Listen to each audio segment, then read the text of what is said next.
Guys, welcome to another episode of the show. Yes. Today we have, I'm saying we, but I shouldn't have said that because normally it's just me. But today I have a very wonderful guest in the house, and it's been such a long time since I've had somebody on this show with me. It's always been me. And surprisingly, one of my friends was around the neighborhood and I said, you know what? Let me use this man. I have not used him in a very long time. So now I want to use him. So his full potential.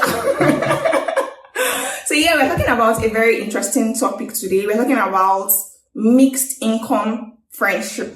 And I know this topic is somehow going to be for the millennials and above. For people who are way older, you would have understood what that means. But let me give you what it means literally. So when you're growing up, you're being funded by your parents, so everything is almost similar. The difference might just be that, oh, your own father has more money than me, but literally we all know that we are being funded, so there is no issue with that. Now the problem starts to happen when you finish uni, you go for service.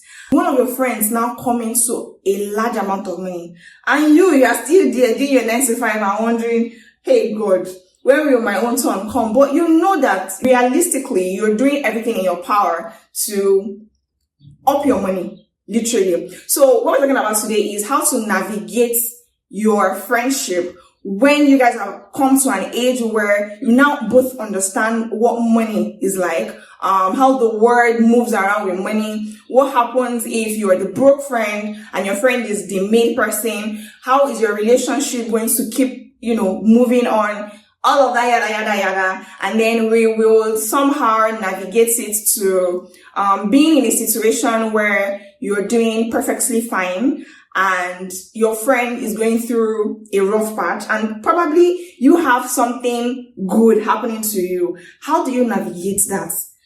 Would you dampen the joy you're feeling because your friend is in a bad state?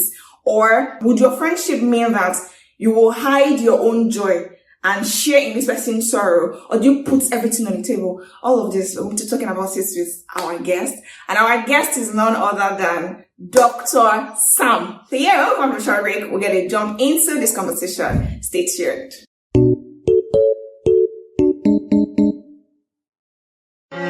Welcome back to the show. If you are seeing my face for the first time, my name is Maranatha Abuja. You can call me Mara or you can call me Ene Chojo or Ene.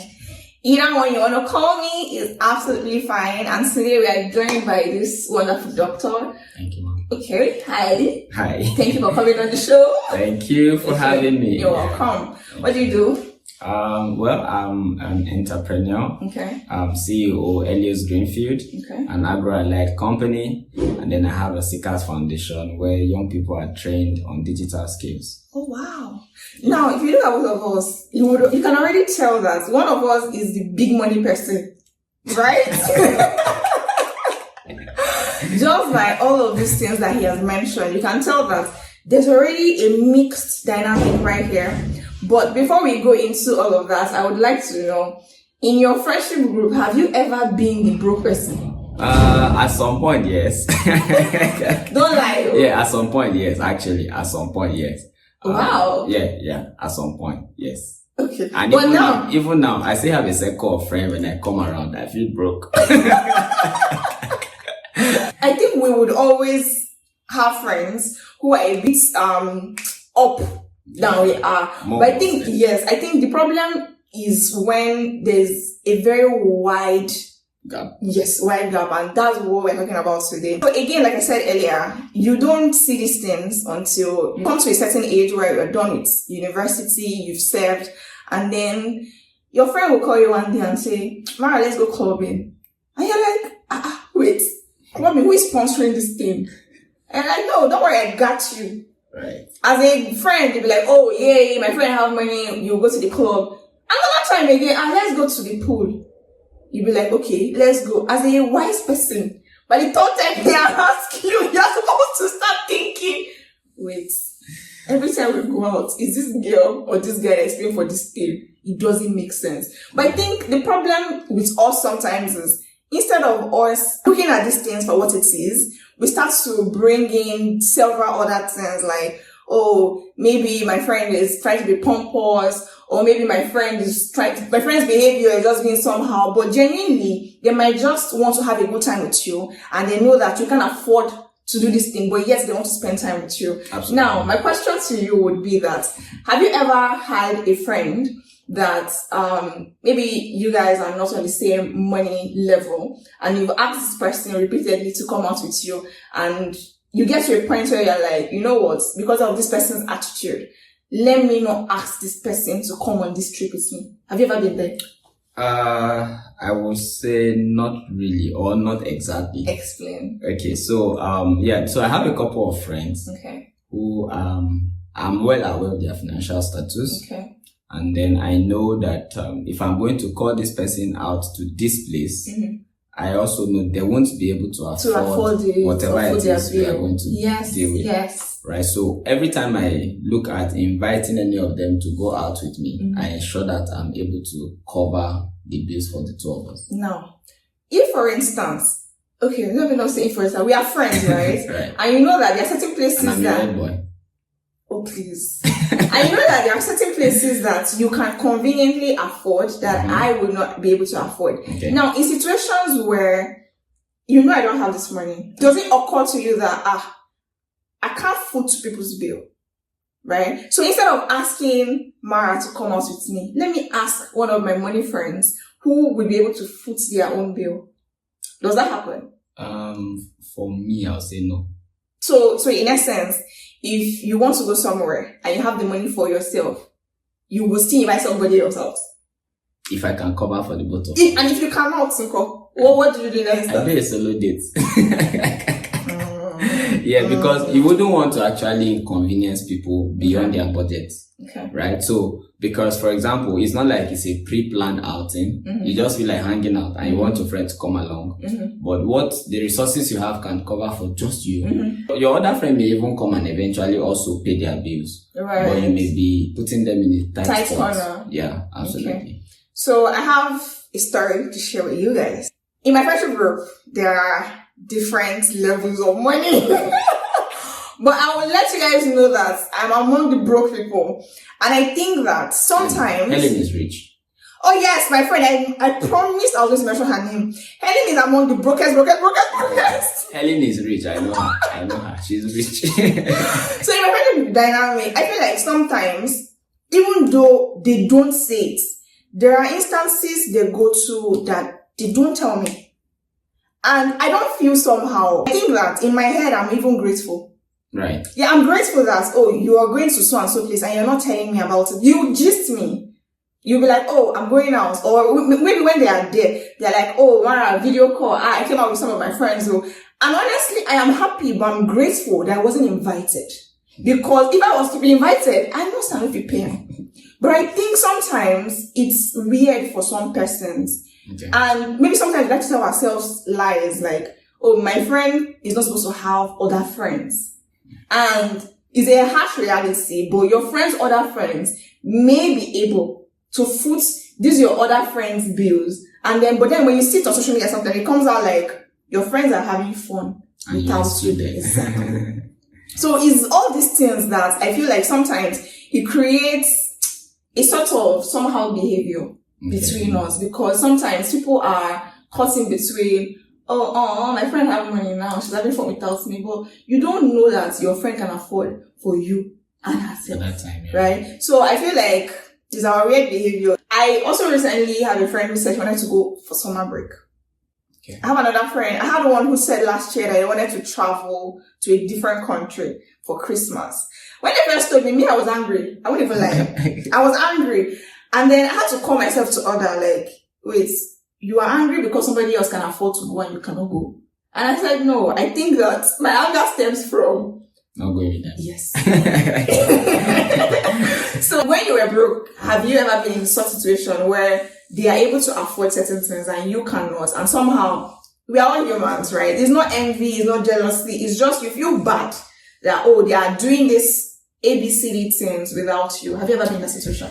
Okay, yeah. So a number of times. Okay. But I would say that those feelings are just natural. Right. When you feel that, this is your colleague, this is your friend, you know, at least maybe the same age bracket, per se, and then they are able to do stuffs and you are not able to. So there's just, you are tempted to have that feeling of not being enough, right? Right. Yeah, so it's natural. But the game changer is going to now be understanding dynamics and how relationships work. Yeah, so when you understand that, you will be able to bring yourself to a point where you are sincerely excited for where your friends are while you guys work together. Peradventure, you hang out with your friends, and in that moment, you've already calculated everything you want to eat. This has happened to me. Even I want to hang out with my friends, and where we are going to is a little out of my budget. And so when we get there, I'm looking at the menu and I'm like, okay, this is how much I can afford for myself. And then you eat everything you can't afford. And when maybe somebody now offers, because this is something we do, somebody now offers to pay for everybody, and then afterwards when you get home, they send the bill, and then they're like, everybody send your own part of the money. Okay. How, for men, I know that we women, is something that we do, right? Everybody will just eat whatever, and then it'll be like, oh, transport fare, maybe one person paid transport fare, one person paid this, and then you're like, okay, let's split all the bills. For guys, does it ever happen like that? Okay, so it also depends on the people involved in this relationship, right? So what we do most times is, guys, we want to plan an outing. Okay. And then the question will now be where. Okay. So from the where, we already know our budget. Right. That, okay, this is how much we want to spend. Right. What if there's somebody who is, I don't know if it's overeater or just likes to have a little more fun? So what happens out of the budget? Case, what happens in that case is the money bag places orders for everyone. Yeah, so your choices.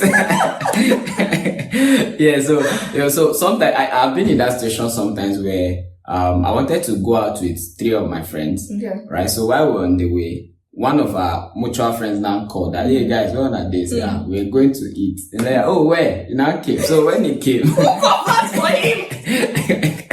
You see, so when he came, what I did was now to be like, okay, so what's my budget? Okay, my budget for this outing is 50,000, right? So I'll now go and then look at my rich friend. Budget for outing is 50,000.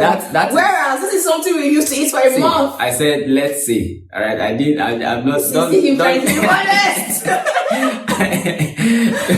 Don't let Mara put you in trouble.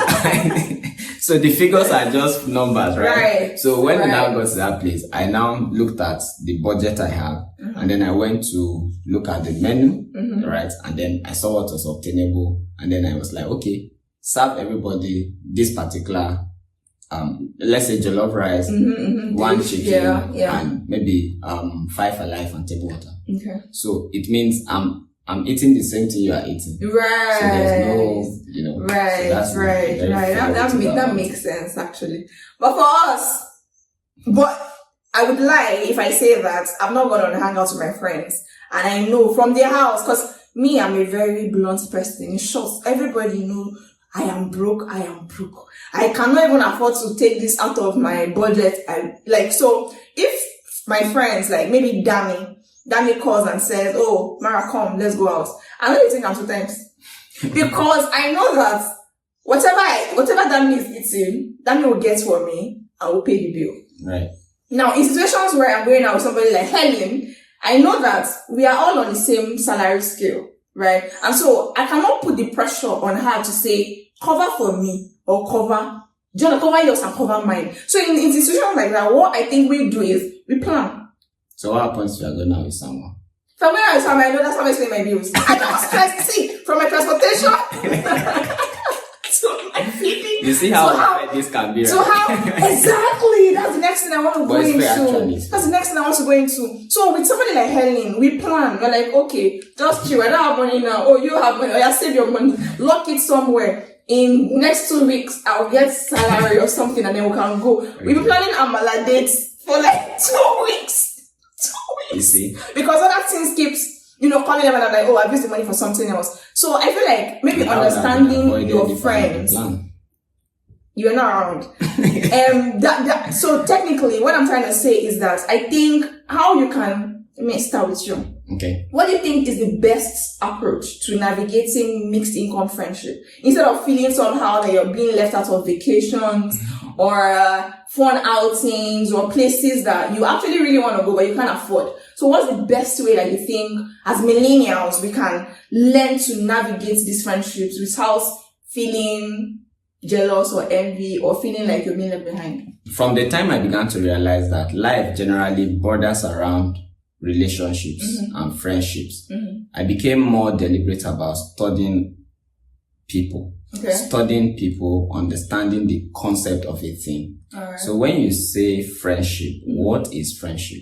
Right. Friendship is a bond, a deliberate bond that exists between two people that can be strengthened or weakened. Right. Right. So when you have that understanding, it means that friendship first begins with agreeing on a few things. Attraction on some levels. I separate friendship in 3 categories. We have situational friendships. Right. We have short-term friendships. Right. We have mid-term and long-term friendships. Okay. Now, so when you understand the circle of a person, if somebody is just a situational friend, you know that with time, some maybe due to change in environment. Yes, so maybe you're just your work colleagues or you met somewhere and it's just for that time. Yes, exactly. The NYC camps, you know, those kind of things. Right. But when you build, I'm going to bother more on long-term friendships. When you build friendships and the goal for that friendship is long-term, there are 7 basic things you must agree with. Right. Number 1, we are going to have issues. As long as we are humans and you would fight, you have different ideologies. Yes. Number 2, don't hold your feedbacks. If there are conflicts, the best thing to do is to have a table and speak about it. And number 3, you must understand and know the weaknesses of your friends. So you can have friends who are weak in a particular area of character, but you are strong in that area, and you must be ready to accommodate them. Number 4, every friendship is beneficial. Every friendship is beneficial. There must be mutual benefit. Yes. So there must be something you are gaining from that relationship. Number 5, every friendship is built by a deliberate decision. That it's not an emotional thing. It's not a spontaneous thing. Right. Friendship is a choice. I like this person and I want to be friends with this person. So that means that you have to regulate your feelings on how you feel with this person. Also be able to open to them like this is how I feel. Exactly. But I shouldn't always hold something above your head because I'm choosing that you should be in my life. I'm also choosing that I want to be in your life. Exactly. And then it's a rope that is held by 2 different people. So if the other party lets go, then that's the end of the friendship. Right. So it must be 2 people deliberately choosing to be in a relationship. Right. And number 6, you must understand boundaries. Understand each other's boundaries. Right. Understand what gets them on the edge. And try as much as possible not to do it. You know, and then when you want to deliberately get them annoyed, you also know what to do. You know? So you see the advice is giving us now. Yeah, exactly. And finally, every friendship must sponsor growth on both ends. Right. So, the reason I went this route is to explain and respond to the question you asked on how to navigate mixed income friendship. Now, if I am at a particular level of cash flow, and my friend that I call my friend is not, within the minimum, within 6 months of our relationship, he should also begin to measure up because the cash flow. Don't you think that that's a lot of pressure to put on somebody? No, I understand that.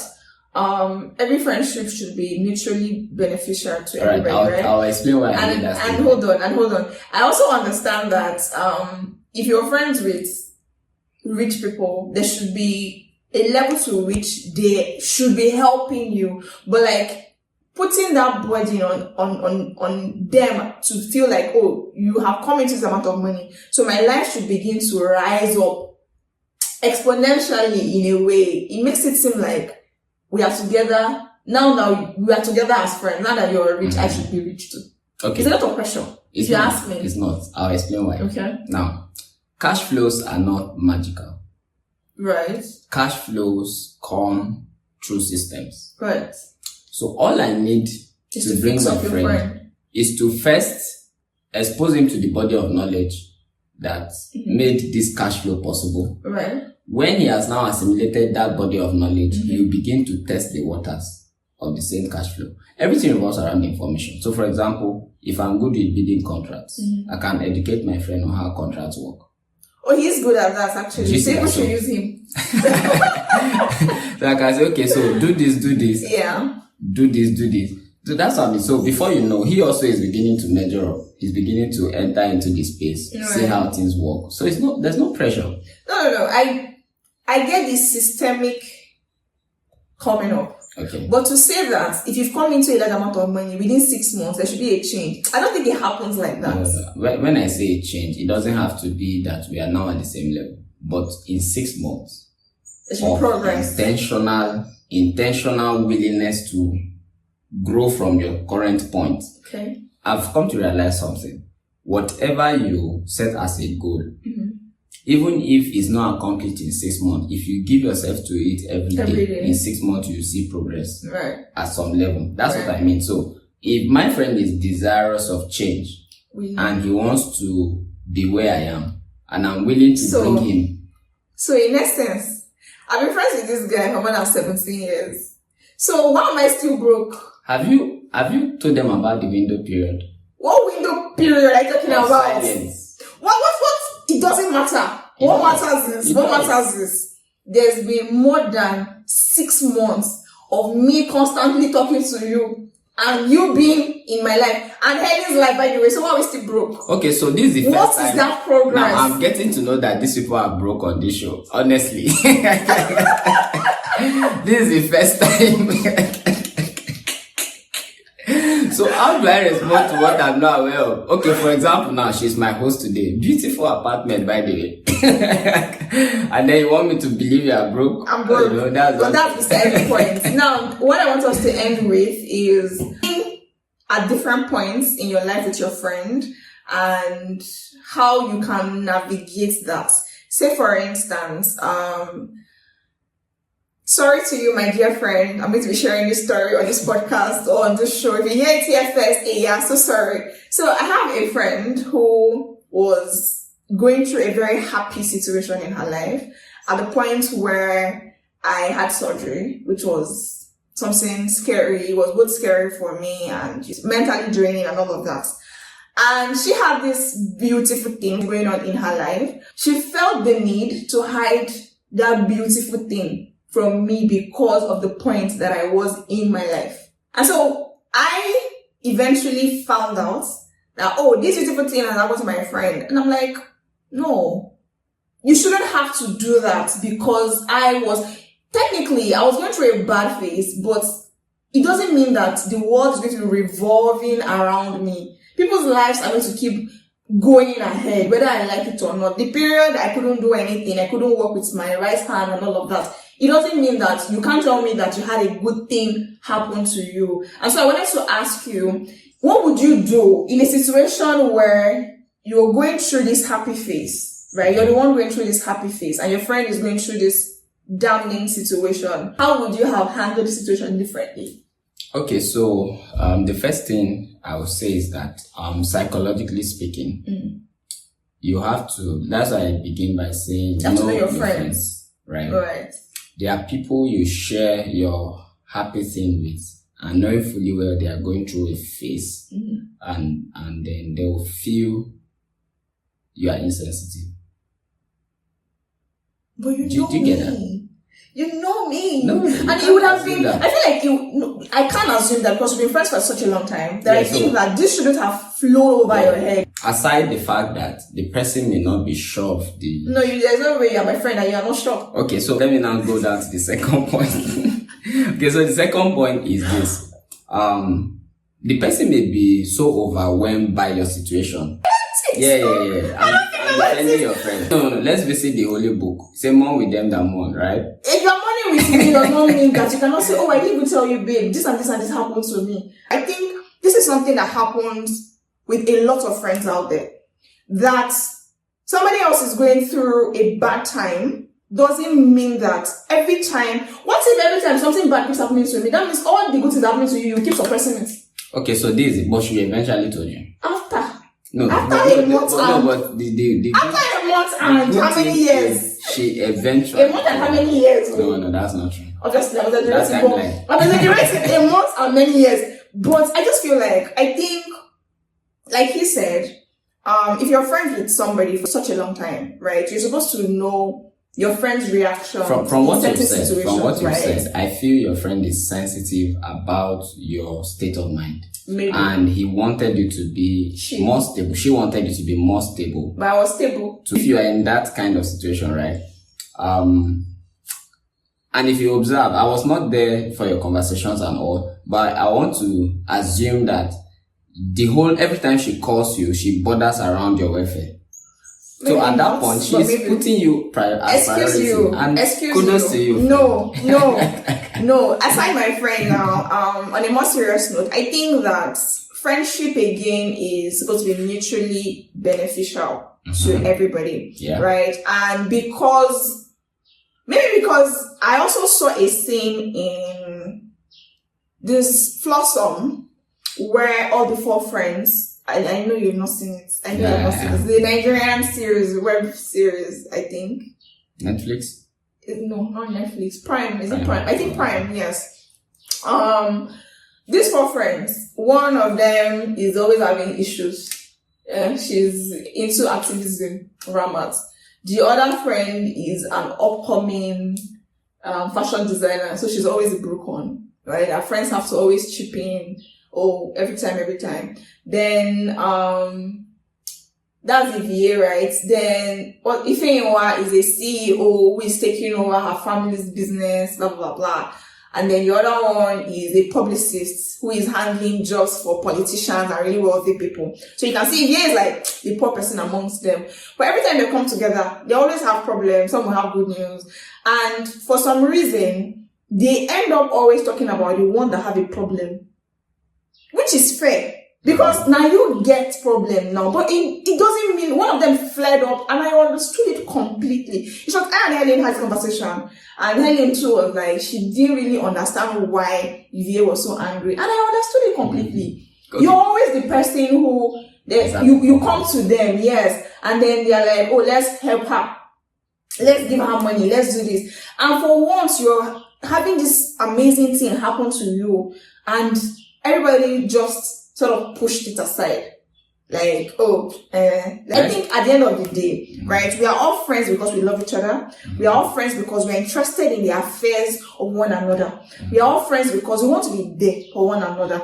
That A is having problem does not mean that B cannot have her own this thing.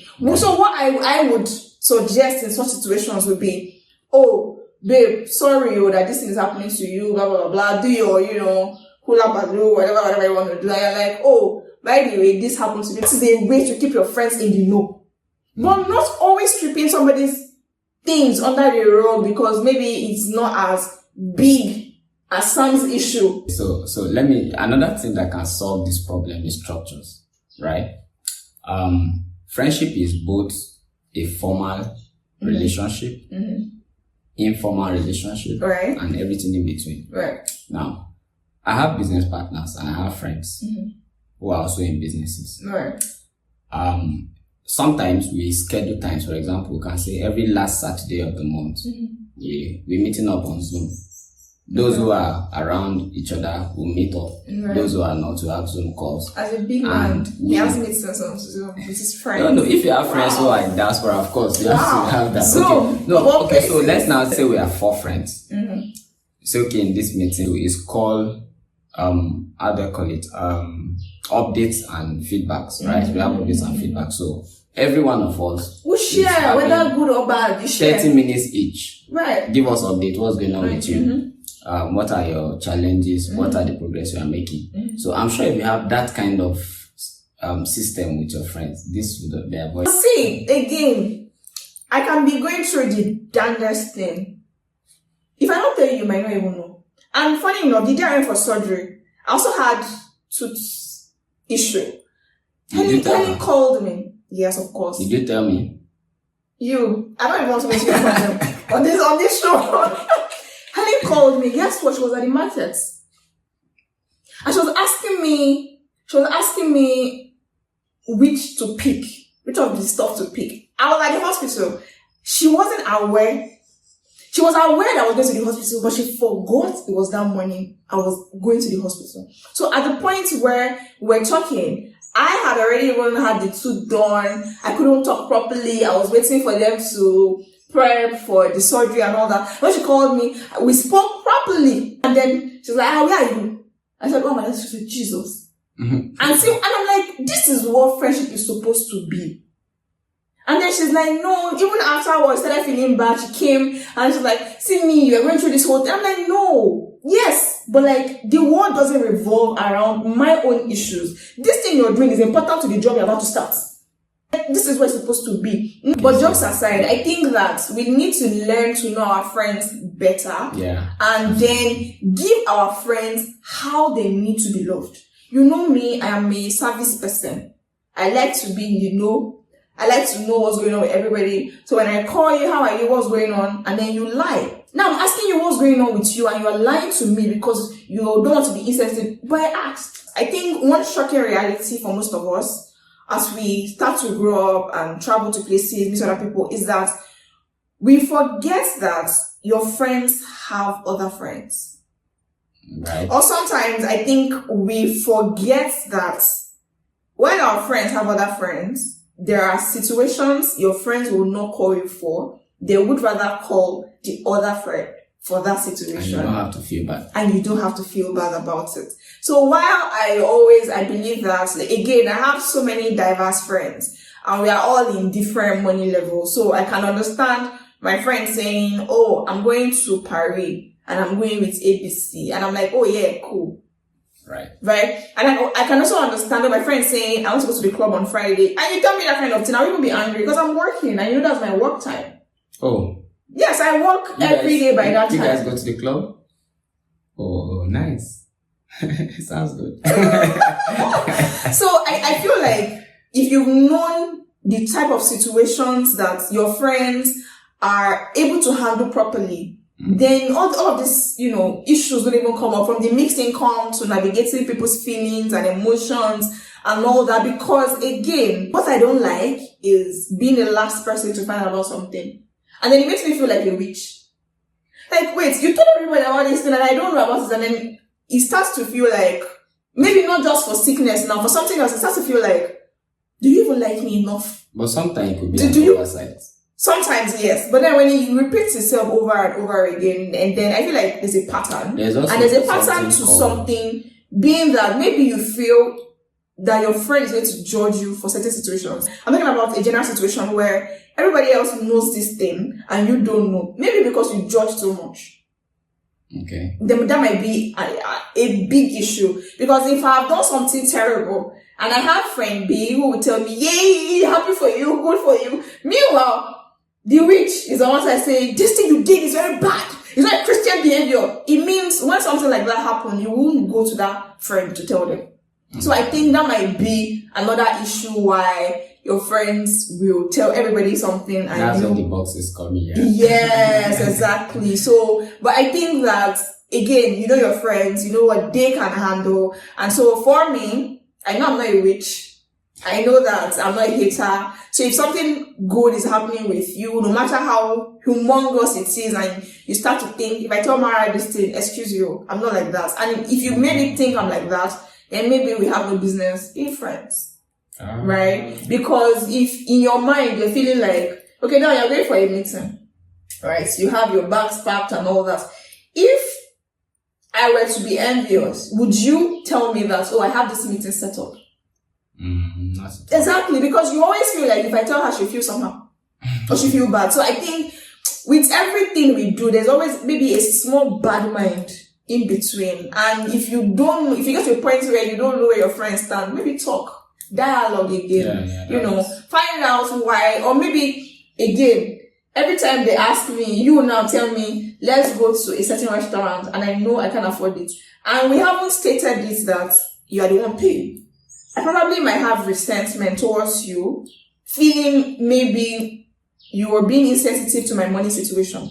Meanwhile, the person, yes, is going to foot the bill. So again, that's your own bad mind being, why is someone asking me to come to this restaurant? Doesn't he know that I don't have money? But again, someone has it in his mind So again, I think, yes, you being free with your friends enough to say, someone don't get money. Before, she don't know, say, I don't go pay. But again, bad mind.